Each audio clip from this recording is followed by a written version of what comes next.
Hi friends, today we're going to break down a real-life case of getting a girl back. This is a case we actually worked on in practice.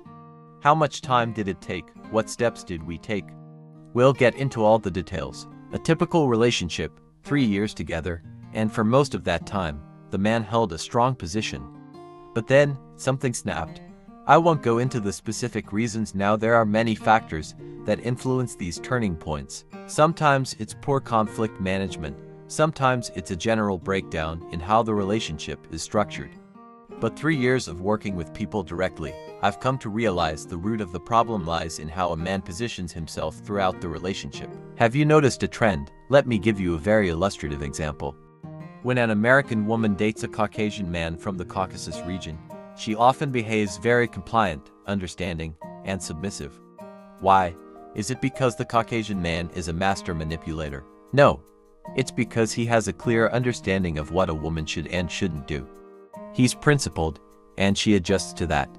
Often, with just a glance, he can let her know what's acceptable and what's not, and she respects that. But most men treat women like some sort of prize to be won. Even in marriage, even with kids involved, when you break it down, all the woman gives him is occasional physical access. If you calculate the financial and emotional investment he makes, he could have had an entire harem for less. And still, he tolerates things, tries to please her, does things for her. When in fact, the goal should be the opposite, for the woman to live in your life, not you in hers. Let's go back to the case. After the snap, the woman's behavior changed. The man started noticing arguments, misunderstandings, emotional distance. He tried to talk to her, asking, "What's going on?" She gave vague answers. "It's just a tough time, work stress, you forgot to take out the trash 6 months ago." He took her words at face value, and worse, he started trying even harder to please her. This only made things worse. Then she began taking a dominant position in the relationship. And let me tell you, once a woman holds the dominant position, it's only a matter of time before she leaves. She might leave you for no one, or she might leave you for someone else. In our case, the man started noticing something was off, checked her phone, and found flirtatious messages with a coworker. He exploded, screamed, yelled, caused a scene. Huge mistake. That kind of outburst doesn't help, it just looks like weakness and desperation. After the fight, she flipped the script. "Why are you invading my privacy? I told you we should break up." She left for work, but the breakup was now official. We started working with the man the next day. Here's what we did. The very next day, he bought a big bouquet of flowers and a small gift. Yes, you heard that right. He went to her work and gave it to her. She ghosted him, exactly what we expected. Why did we do it? To plant a seed of guilt, a seed that would grow over time.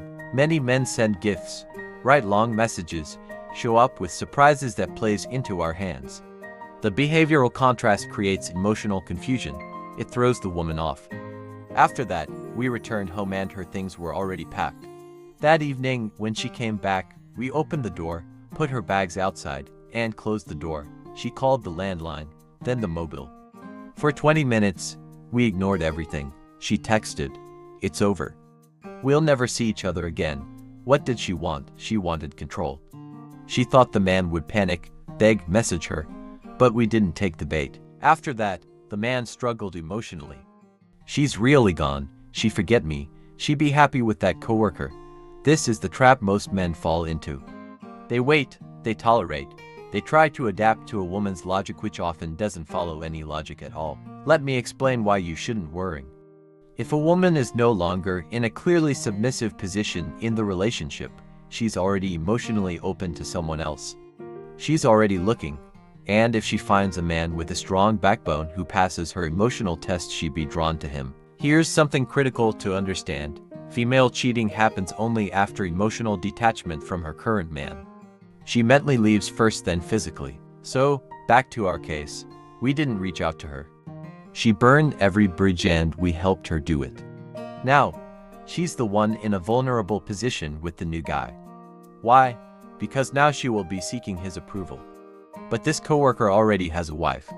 And it doesn't take Sherlock Holmes to figure out this wasn't his first fling, nor will it be his last. Eventually, she start to pressure him, he'll pull away, her value will drop. If they even enter a short-term relationship, negativity will pile up. That's how the human brain works. We never fully appreciate what we have, and our expectations are always rosier than reality. Think about vacations. Before they start, we dream they'll be perfect. During the trip, it's okay. Afterward, that was a good trip. Same thing here. She's idealizing the new guy, but soon, she began romanticizing her ex. A few weeks later, she texted about wanting to pick up her winter tires from his garage. I had warned him get rid of any excuse she could use to reach out. He forgot. So we delivered the tires to her mom, no call, no heads up. She responded with anger. Why didn't you tell me? Why are you acting like this? She still saw him as her obedient little servant, but not anymore. And here's the golden rule. In any love triangle, the one who leaves first wins.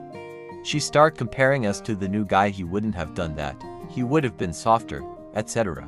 Let her think that. Genuinely meaningful relationships are rare. If you had something real with her, believe me, she never forget you. You just have to create the right conditions and pull away. That's what the bouquet was for. We placed the entire burden of the breakup on her. And that guilt eats away at her. He tried. He was willing to fix things, but and then total silence. That's what creates the unfinished business feeling. You know, the one many of you still feel. Now, she feels it. When did she come back? 2 months later. That's why ignoring only works if it's total. Now, here's the catch. It's very important to know the difference between emotional impulse and true intention. Sometimes she reach out just because the new guy dumped her and she needs a shoulder to cry on. If you take the bait, then you'll just be her rebound. When she started calling and texting again, we ignored it. The next day, she came to his house. She saw the lights on. She knew he was home. Should he open the door? In this case, yes. Why? Because we shouldn't push too hard either. She apologized. He listened. He told her, I hope this means you're ready to rebuild things. That's how we close the loop. The whole situation may seem simple, but it's not. There's a deep understanding here: emotional value, dominance, personal analysis, conflict resolution, and so on. If even one piece of this puzzle is missing, for example, if a man is popular with women but doesn't know how to handle conflict, he'll lose her in the long run. Breakups are a massive opportunity for growth. This is someone you may share your future with: kids, a home, a life. Treat it with the seriousness it deserves. And should you take her back after cheating? That's up to you. I don't recommend it. There's no trust left, but don't worry about that now. Often, during the return process, men realize they don't want her anymore. She's emotionally or mentally unfit, and when that happens, we walk away with clarity. Sometimes we help men get the girl back, and they still reject her. They just needed closure. Sometimes they try again, see that nothing changed, and move on peacefully. There's no shame in wanting her back if she's a good woman who lost interest because of your mistakes. But the biggest problem I see with men, they're unwilling to do the work. They cry, complain, blame her, but they won't take action. They want magic, instant solutions. It doesn't work that way. You need to rebuild yourself. And if you do the work, really do it, 8 out of 10 women come back. That's the real number, but only if you commit. So, if you're facing something similar, subscribe to the channel. Leave a comment below with a short summary of your situation. I'll reply, and we'll start working together.